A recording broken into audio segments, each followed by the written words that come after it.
dhaamsa qabnaa dhaamsa hawwii keessummoota kabajattu dhufee paartii adda addaa irraa kaafaa'oon argitee qofa isa biyyan jaaru waliin ijaarra akkuma kaafaa'oon isaaniifis waamicha taasise biyyi tun kaolooti keenya hunda sablammii baay'ee biyya kana keessa jira waliin biyya nagaa qabdu ka hunda kennaaf taatu ka ija tokko walqixxummaan nu ilaaltu ijaaranne jennee qabsoo geggeessaa jirra warra san keessa argitee warra waliin qabsaa'aa jirru paartii adda addaa irraa warra hooggantoota bakka bu'ee dhufetti jira ergaa argitee dhaamsa hawwii argitee nu dabarsan qabanii dhaabtota san keessa dhaaba adda bilisummaa Oromoo abootas keessa jira.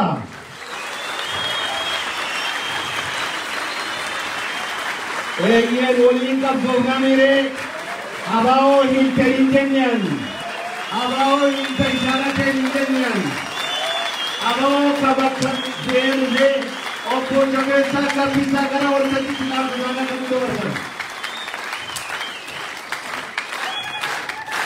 Waliin jaarramire akkasika gosimada.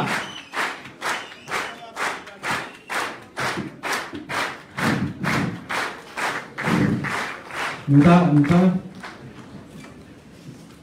addi bilisummaa Oromoo kora kanaaf dhaamsa qabaa yeroo keessan hedduu osoo hin fudhanne dhaamsa kanaa isinii dubbisuu barbaada. Kabajamtoota kabajamaa Durataa Kaafaa'oo Profeesar Marraa Guddinaa kabajamtoota hoogganoota miseensotaaf deeggartoota Kaafaa'oo kabajamtoota hirmaattota kora kanaa dura nagaa kiyyaa dura maqaa kiyyaa fi adda bilisummaa Oromootiin nagaa jaallummaa onnee keenya irraa maddite isinii dhiyeessuu barbaanna.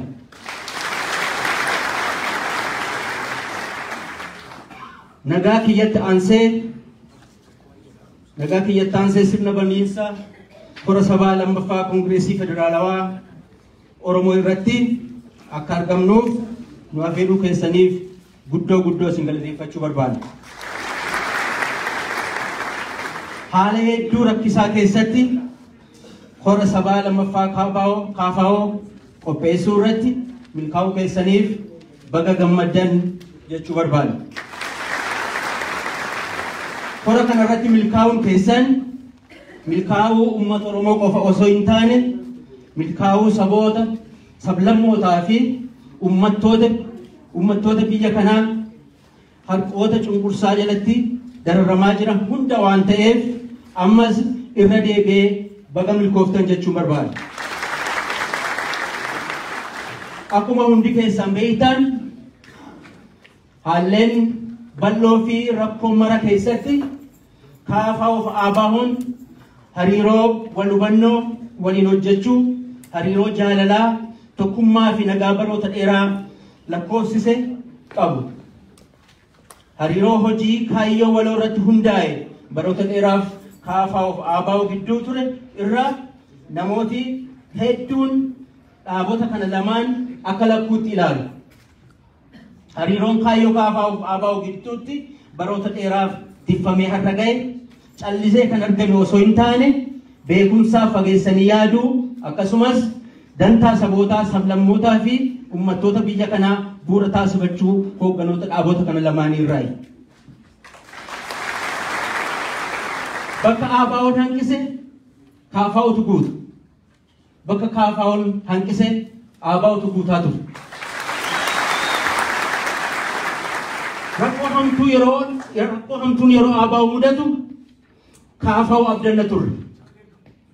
Rakkoo hamtuun yeroo warra Kaafaa'oo mudatu isaanis nu abdatu turan. Dhaabota kun lamaan dhaabota wal gargaaraa fi wal abdachaa har'a ga'anidha.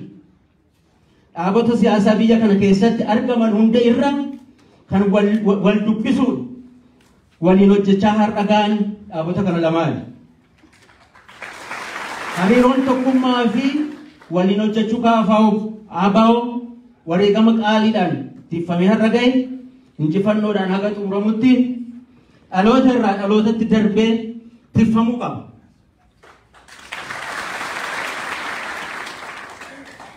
Korri kun kana daran akka jabeessu abdii qabnu ibsachuu barbaanna. Kabajamtoota hirmaattota kora KFO ABO'n seenaa dararaa fi baroota dheeraa keessa waliin darbanii har'a ga'aniiru. Seenaan dararamaa fi hidhamuu miseensotaaf deeggartoota KFO seenaa dararamaa fi hidhamuu miseensotaaf deeggartoota ABO'ti. Miidhaan KFO irra ga'u ABO hanqatee hin beeku. Miidhaan ABO irra ga'u KFO hanqatee hin beeku. Mana hidhaa biyya kanaa keessatti baroota EPRDF irraa eegalee haga har'aatti kan waliin dararamu miseensotaaf deeggartoota dhaabota kan lameeniiti. Wareegama obboleessa keenya Haacaaluu Hundeessaa booda duula hidhaa gaggeeffame keessatti hunda caalaa kan mana hidhaatti guurameef dararame miseensota KFO'f ABO'ti yoo jenne dharaa miti.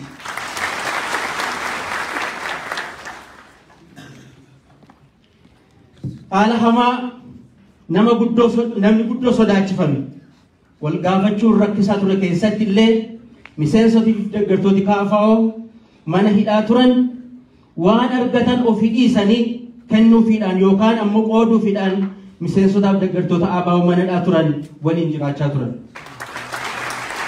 Miseensotiif deeggartooti KFO miseensotaaf deeggartoota isaanii mana hidhaa jiraniif nyaata yeroo geessan walqixa miseensotaaf deeggartoota ABO mana hidhaa jiraniif nyaata geessaa turaniiru. Miseensotiif deeggartooti KFO mana hidhaa keessa taa'anii miseensotaaf deeggartoota ABO mana hidhaa jiranii dhugaatii miseensotaaf deeggartoota ABO yaadda'u turan. Miseensotiif deeggartooti KFO haala akkasiitiin miseensotaaf deeggartoota ABO mana hidhaa turan gargaaran galateeffachuuf carraa guddaan har'a waan ta'eef kora kana duratti isaan kana hedduu galateeffachuun barbaada. Kabajamtoota hirmaattota kora KFO'n baroota dheeraaf karaa nagaaf seera qabeessa ta'een biyya kana keessatti bilisummaa dimookiraasiif nagaa argamsiisuuf kan qabsaawaa ture ta'uu addunyaatu beeka. Biyya kana keessatti bilisummaaf nagaa waaraan akka argamuuf dhaaba sadarkaa addunyaatti abdatamu waan ta'eef horri sabaa KFO kun hora miseensotaaf deeggartoota KFO qofa ilaallatu osoo hin taane hora ilaalcha addunyaa illee harkisu ta'ee argama.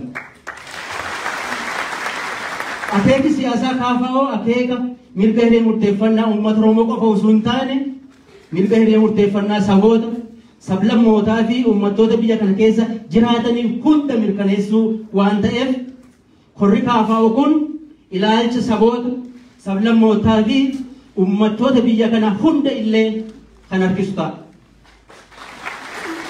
Hora KFO keessatti egeree isaanii ilaalu. KFO'f egeree isaanii walitti hidhanii waan ilaalaniif hora kana irra abdii guddaa kaayatanii akka jiran shakkiin hin jiru. Addatti ammoo itti ba'aa hora kana abdii fi hawwii guddaadhaan kan eeggachaa jiran miseensotaaf deeggartoota adda bilisummaa Oromooti. Egeree uummata Oromoof egeree KFO walitti hidhanii waan ilaalaniif itti ba'aa hora kana irraa miseensotiif deeggartoota adda bilisummaa Oromoo abdii guddaa qabu. Waan ta'eef maqaa adda bilisummaa Oromootiin horri kun hora nagaa, hora jaalalaa, hora wal hubannoo fi milkii akkasumas KFO injifachiisu akka ta'u hawwiin qabnu ogguu ibsinu gammachuu guddaan nutti dhaga'ama. Obsaan waan caqastaniif ulfaadhaa kabajamaa galatoomaa injifannoon uummata bal'aaf bitootessa 26 bara 2022.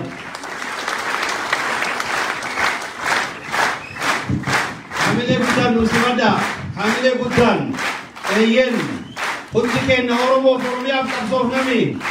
Ammallee itti gaafatamtoonni ABO manneen hidhaa keessatti dararamaa jiran KFO yeroo adda addaatti haa hiikamanuu hiikaa jechaa ture ammallee hiikaa jenna gaa. Haa hiikamanuu daqiiqaa lamaadhaaf obbo Kaffaaloo as jira. Kamiila Salamaan Oromoof jedheedhaaf daqiiqaa lamaaf ergaa gabaabduu argitee akkinni dabarfatuudhaaf na obbo Kaffaalomee gara waltajjiitti obbo Kaffaaloo gara waltajjiitti daqiiqaa lama qofa.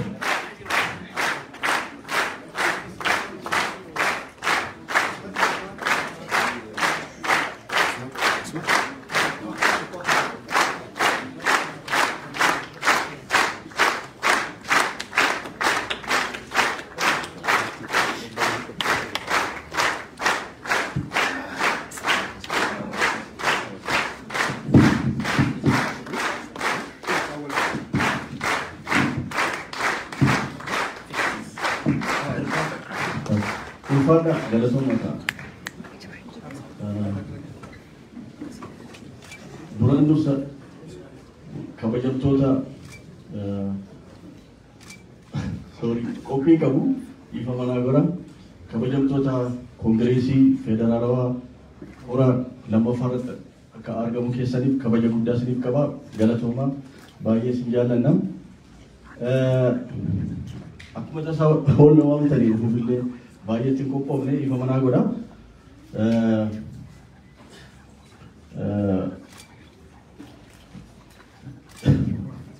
Akkatti sorry miira keessan galeen miira keessa kan galee immoo akkaataatti dubbadhuu fi akkaataatti waan ijoo xiqqoo na rakkise. Karaa hedduu keessa dabarree waan hedduu keessa baanee asufnee ammas waan irra jiru ifa.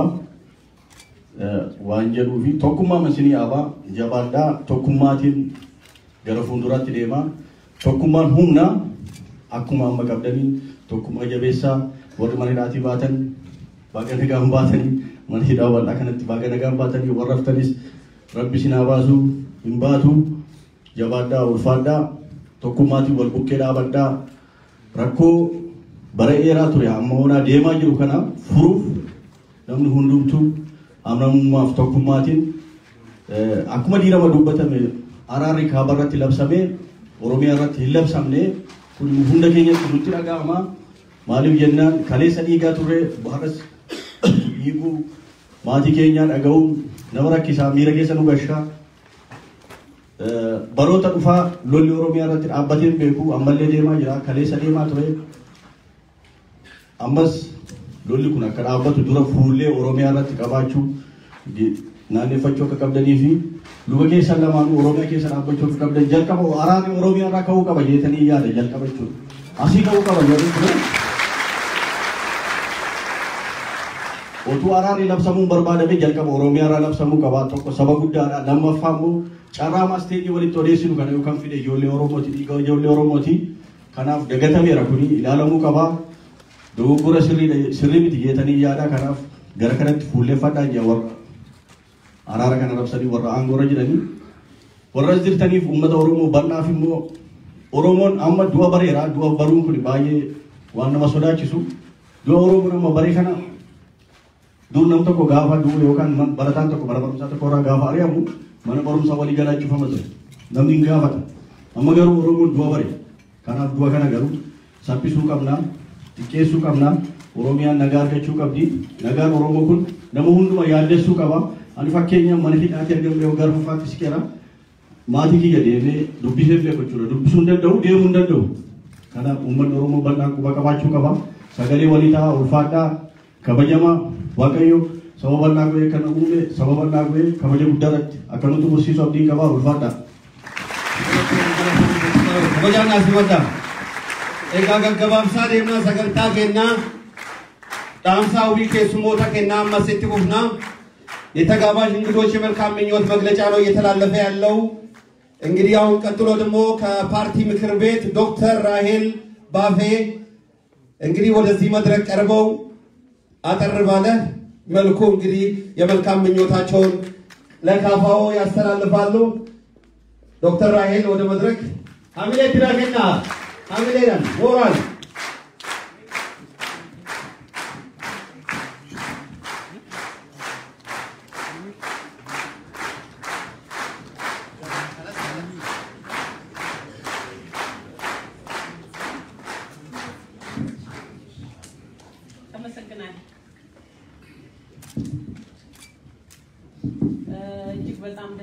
በዚህ መልኩ እዚህ ተገኝተን ምን ማውራት እንደሚችል አላቅም።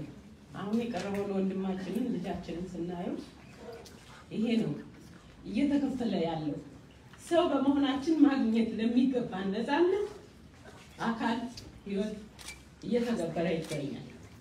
የተከበራችሁ የኦፌኮ ከፍተኛ የሥራ አመራር አካላት፣ ክብራትና ክብራን የጉባኤው ተሳታፊዎች፣ የተከበራችሁ የፖለቲካ ፓርቲ አመራሮች፣ ተጋባዥ እንግዶች፣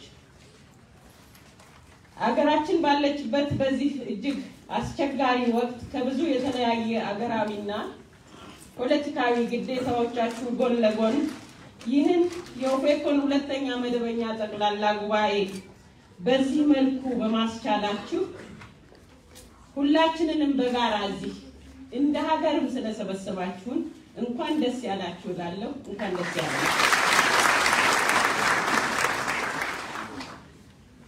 የኦፌኮን ከፍተኛ የሥራ አመራሮች ጨምሮ ብዙ አባላት ታስረው የነበሩበትን ሂደት በሰላም አልፋችሁ ኢፍትሃዊና በደል በጽናት የተቋቋሙና በድል የተወጡ ድንቅ ልጆቻችሁን በመካከላችሁ ይዛችሁ ይህን ጉባኤ ማካሄድ በመቻላችሁና ይህን ድል በመጎናጸፋችሁ እንኳን ደስ ያላችሁ ማለት ፈልጋለሁ። የኢትዮጵያ የፖለቲካ ፓርቲዎች የጋራ ምክር ቤት በጋራ በሆነው ሀገራዊ ጉዳይ በሚያገናኘን የጋራ ጉዳይ በሚያገናኙ መብቶቻችን ላይ በጋራ ለመቆም የፖለቲካ ፓርቲዎችን ትግል በጋራ ለድል እንዲበቃ ለማገዝ የተቋቋመ ሀገራዊ ተቋም ነው። 56 የፖለቲካ ፓርቲዎችን ያቀፈ ነው። ግንባርና ቅንጅቶችን ጨምሮ ሀገራዊ ጉዳዮቻችን ስለሚያገናኙንም በዛ ምስክርነት ነው ዛሬ በጋራ እዚህ የታደምነው። የኢትዮጵያ ነገር በአንድነት ስለሚያቆመንና ግድ ስለሆነ ሰብአዊ መብታችንን ጭምር ነው። ጉዟችን ወደ ማልቲ ፓርቲ ስርዓት ዲሞክራሲ እንደመሆኑ ገና ብዙ መሄድ ይኖርብናል። በጋራ ከቆምንና ለወገናችን መኖር ከቻል የምንፈልጋት ኢትዮጵያ እውነት የምትሆንበት ቀን ቅርብ ነው። ጉባኤው የተሳካ እንዲሆን እመኛለሁ። አመሰግናለሁ።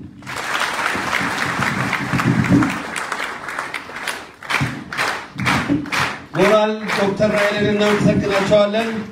ቀጥለው ከመድረክ አባል ፓርቲ ከሆኑት የአፋር ህዝብ ፍትሃዊ ፓርቲ አቶ መሐመድ ዳውድ ወደ መድረኩ እጋብዛቸዋለሁ። ሞራል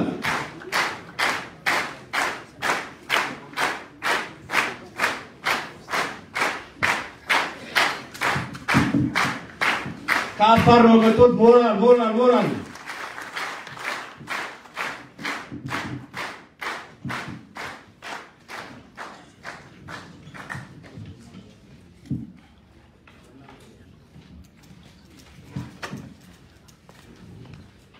የተከበሩ ፕሮፌሰር መራ ጉዲና የኦሮሞ ፌዴራሊስት ኮንግሬስ የኦፌኮ ሊቀመንበር፣ የተከበሩ አቶ በቀለ ገርባ የኦፌኮ ምክትል ሊቀመንበር፣ እንዲሁም የተከበራችሁ የኦፌኮ ከፍተኛ አመራሮች ዛሬ በዚሁ ታሪካዊ የኦሮሞ ፌዴራሊስት ኮንግሬስ የኦፌኮ ሁለተኛ መደበኛ ጉባኤ ላይ በመገኘት ንግግርን እንዳድርግ ስለተጋበዝኩኝ በእኔና በአፋር ህዝብ ፍትሃዊ ዲሞክራሲያዊ ፓርቲ ስም የተሰማኝ ወደር የሌለው ደስታ በዚሁ አጋጣሚ ለማመስገን እወዳለሁ። እንደሚታወቀው የሀገራችን ኢትዮጵያ የየራሳቸው ማንነትና መገለጫዎች ያላቸው የተለያዩ የብሔር ብሔረሰቦችና ህዝቦች እንዲሁም የተለያዩ ሃይማኖቶችና እምነቶች በጋራ የሚኖሩበት ህብረ ብሔራዊት ሀገር ነች። ይቺ የብዙሃን መገለጫ የሆነችው ሀገራችን ግን የዜጎቹ ሰብአዊ ዲሞክራሲያዊ መብቶቹ ሳይከበሩ የብዙሃኖቹ መሰቃየና በየጊዜው የሚፈራረቁበት የጥቂት ፈላጭ ቆራጭ ገዢዎቹ መንደረቀቂያ ሆና ኖራለች። የኢትዮጵያ ፌዴራላዊ ዲሞክራሲያዊ አንድነት መድረክ አባል ድርጅቶች አንዱ የሆነው ኦፌኮ የኢህአዴግን አምባገነናዊ ስርዓት በዲሞክራሲያዊ ምርጫ በማስዋገድ ሀገራችን ወደ ትክክለኛ ዲሞክራሲያዊ ስርዓት እንድትሸጋገር ህዝባችንም በእኩልነት በመከባበር ላይ በተመሰረተ አንድነት ገንብቶ ሰብአዊ ዲሞክራሲያዊ መብቶቹን ተረጋግጦለት የሀገራችንን ሉዓላዊ ስልጣን ባለቤት እንዲሆን ለመድረግ በሀገር አቀፍ ደረጃ ከፍተኛ የዓላማ ጽናት እና ትግል እንዲሁም መስዋዕትነት በመክፈል የብሔር ብሔረሰቦች እኩልነት መብት ከሚታገሉትና ህዝባዊ ድጋፍ ካላቸው ፓርቲዎቹ አንዱና ዋነኛው ኦፌኮ የኦሮሞ ፌዴራሊስት ዲሞክራሲ ኮንግረስ ኦፌኮ መሆኑን ምንም ጥርጥር የለውም።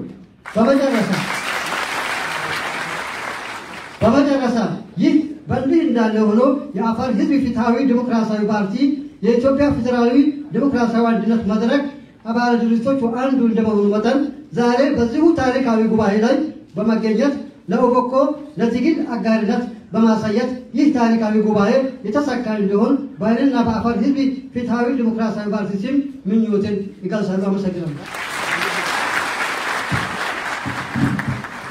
እናመሰግናለን። አቶ ባሙድን በክብር ወደ መድረኩ ተቀበሉልን። አዎ አፋር ዛሬም እየደማች ነው። ሀገሪቷ ዛሬም በተለያየ አቅጣጫ እየደማች ነው። ካፋው ዛሬ ትላንትም ወደ ሰላም እየተጣራ ነው። ዛሬ ወደ ሰላም የሚጠሩ ሰዎች ትላንትና አልሰሙን ብለው ዛሬ በተራቸው ሰላም ይጠራሉ። አሁንም ደግመን በተለያዩ አቅጣጫ ውስጥ እየተደረገ ያለው ጦርነት ለሀገሪቷ አይበጅም፣ ሀገሪቷን አይገነባም፣ ያፈርሳታል የሚል አቋም ነው ያለው ፓርቲው። ይህንን ተከትሎ እንግዲህ ዛሬ ይሄው ጉባኤያችንን እያካሄድ ነው። ቀጥሎ ደግሞ ከህብር ኢትዮጵያ አቶ ግርማ በቀለ መልካም ምኞታቸውን እንዲያስተላልፉ በክብር ወደ እንግዳ መድረኩን እንጠራቸዋለን። አቶ ግርማ በቀለ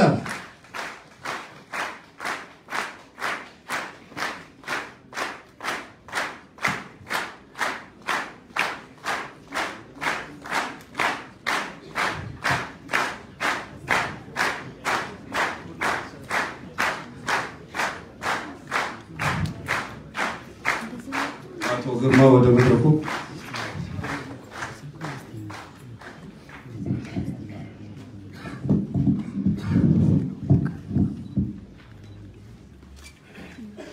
በዛሬው ቀን በዚህ ታላቅ ጉባኤ ከፊታችሁ ተገኝቼ ከኦፌኮ ጋር ያለንን የትግል ትብብርና አንድነት በዚህ ጉባኤ ፊት እንድናገርና ይህ እድል ለኔ እንደግልም በህብረም ትልቅ መሆኑን ስገልጽ ኩራት ይሰማኛል። ኦፌኮ ጋር በግልም እንደ ድርጅትም የነበረን ግንኙነት ኦፌኮ ከመመስረቱ በፊት ከነበሩት አባል ድርጅቶች ኦፌኮን ከመሰረቱት ጊዜ ጀምሮ የነበረ ነው። እነዚህ የትግል ጓዶቻችንን የምናውቃቸው ለረጅም ጊዜ ነው። የተከፈለውን መስዋዕትነትና በኢትዮጵያዊነትና በኦሮሞ ህዝብ ጥቅምና ፍላጎት በኦፌኮ ፕሮግራም ላይ ቀድሞ ኦብኮ ከነበረበት ጊዜ ጀምሮ ከዛም ቀጥሎ ኦፌዲን ጋር እስከሚቀላቀሉበት ጊዜ በነበረው ትግል ጊዜ ሁሉ እስከዚህ ሰዓትም በመካከላችን ያለው ግንኙነት የትግል ጓዳዊና አገራችን ፖለቲካ በተለመደው መልኩ የምንጠላለፍና እርስ በርስ አንዱ ሌላውን ለመጣል የሚሄድበት ሳይሆን የምንደጋገፍና አቅማችንና ጎልብተን ለጋራ አገር ግንባታ የምንቆም መሆናችንን በማቅ ጊዜ ለዚህ ክብር መታደል ትልቅ ነውና እንኳን ለዚህ ቀን አበቃችሁ። ይህ ጉባኤ የተሳካ እንደሚሆንና ለዚች ሀገር እንደ ሀገር ለኦሮሞ ህዝብ ጥቅምና ፍላጎት እንደ ፕሮግራማችሁ እንደምትሰሩና በጽናት እንደምትቆሙ የጉባኤው መሪ ቃል ተግባራዊ እንደሚሆን እምነቴ የጸና ነው። አመሰግናለሁ። እናመሰግናለን አቶ ግርማ ከህብር ኢትዮጵያ። ሞራል ስጡልን። ኤጋ miseensonni paartii kaafoo aarsaa baay'ee kafaltan gidduutti argamtu ka paralaayizii taatanii dugdi keessan cites baay'ee jiru እንግዲህ በትላንትናው ስርዓትም ትልቅ መስዋዕትነት ስንከፍል ነው እዚህ የደረስነው ብዙዎች ተሰውቷል ብዙዎች ባላግባብ በሆነ ሁኔታ ሰው አካላቸው ላይ በደረሰ ጉዳት ፓራላይዝ የሆኑ በማከላችን አሉ ለዛ ለውጥ ትልቅ መስዋዕትነት የከፈለ ማህበረሰብ ዛሬም መስዋዕትነቱን መክፈል ቀጥሏል ወደን አይደለም እዚህ ለፊታችን አቆመናቸው መልእክት የምናስተላልፈው ትላንትና ያ ሁሉ መስዋዕትነት ተከፍሎ ዛሬም እንደዛው እየተከፈለ ነው ለውጥ መጣ በተባለ ማግስት እንግዲህ ሞት ዛሬም አልቆመም ሞት ቀጥሏል ፓራላይዝ የሚሆኑ በብዛት አሉ እንግዲህ አባሎቻችን ብዙ ናቸው ከአባሎቻችን ትልቅ ጉዳት ከደረሰባቸው አቶ መኮንን አንጀማኛ ጋር ይገኛሉ እንግዲህ ለዛ ነው ትልቅ መስዋዕትነት ከፍሎ ዛሬም ሰው እየሞተ ነው ፓራላይዝ ሆኖ አይ መንቀሳቀስ አይችሉም ባሉበት አጠር ያለ ለአንድ ደቂቃ መልእክት እንዳስተላልፉ ጨራሳን ይሄንነው በመኮንን አንጀማን ጉዲ ተርጉሙ ሚሴንስ ፓርቲ ካፋኦቲ ሜታሮቢ ራቲ ሩፈኒ ሚዳማኒ ፓራላይዝ ታኒን ሶቻን ኤርጋ ደቂቃ ተኮ ዱባቹ ሲንደንዳኑ ሐሚሌ ጉዳ ከናፍ ሰበከናፍ ጀነኒ አከሲት ወሬ ገመቃሊ ከፈለደ ሐረኑ ግዱት አርገመኒሩ ዳባዳቲ ሚሴንሶ ተካፋኦ ሚሴንሶ አባውሌ ከአርሳ ጉዳው መተገነፍ ከፈለን ሀጫሉ እንደሰራ ህንጋቢ ሁንደሳኒ ከወራ በስኛቴ ባየዳ ከሉቡ ወሬ ገመን ባየዳ ላኮ ነንፍዱ መቆተሳኒ ዋምኔን ቱምሩ ሀዳ ዱባቹ እንደንደ ኦሮሞ ኦሮሚያ በየከና ወሬ ገማ ጅራን ስለዚህ አጠር ያለ መልእክት አስተላልፉልናል መናገር ከቻሉ እሺ አመሰግናለሁ ገለተው ሙዳ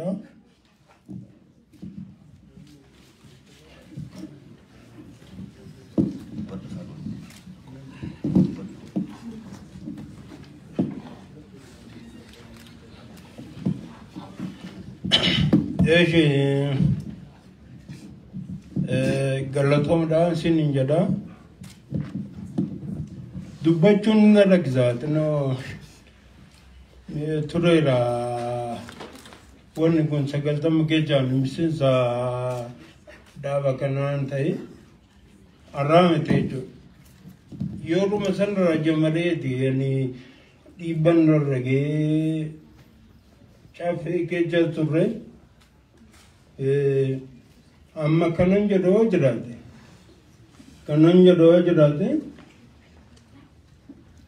umman romo to kuma aum jira walgatu wala debemo walra tinyo chumbara chuwa jinna bachu bara chisa wale na bachu bara chisa baje hagama bakke kai kingenye chuda man kenya bakke barbadisan gauda tagumma tu bara chisa nuti enyu tedane kamakenya le tedane hagama rakja teda juru yalalle barbade biya kanawal thai odin sas guddada adgechu yundandenya wansa gama amma margechu ndenya kun sante ummatono madinati chalne timti barat era banum san zamma to godemera ergazigaru thoraga kudani gute regannan sadarka kanati tai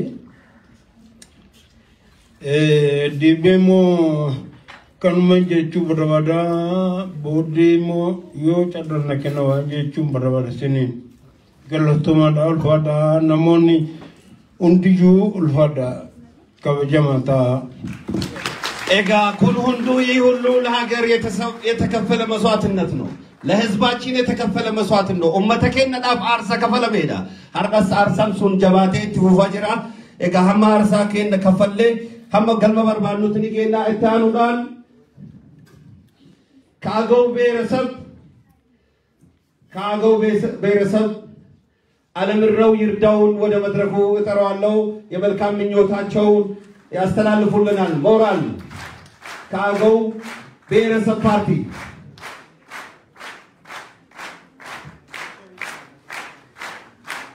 ሞራል የጋራ ሀገር ነው የምንገነባው። አዎ ለዚህ ነው አብረን የተገኘ ነው። ኢትዮጵያን በጋራ እንገነባታለን በሚል ማለት ነው። የተከበሩ ፕሮፌሰር መራራ ጉዲና የኦፌኮ ሊቀመንበር፣ የተከበሩ አቶ በቀለ ገርባ የኦፌኮ ምክትል ሊቀመንበር፣ የተከበሩ አቶ ሙላቱ ገመቹ የኦፌኮ ምክትል ሊቀመንበር፣ የተከበሩ የኦሮሞ ጀግና እና የወደፊቱ የኢትዮጵያ ሰላም፣ አንድነት፣ ተስፋ የማይሽረከረኩት የኢትዮጵያ ተስፋችን ናቸው አቶ ጃዋር መሐመድ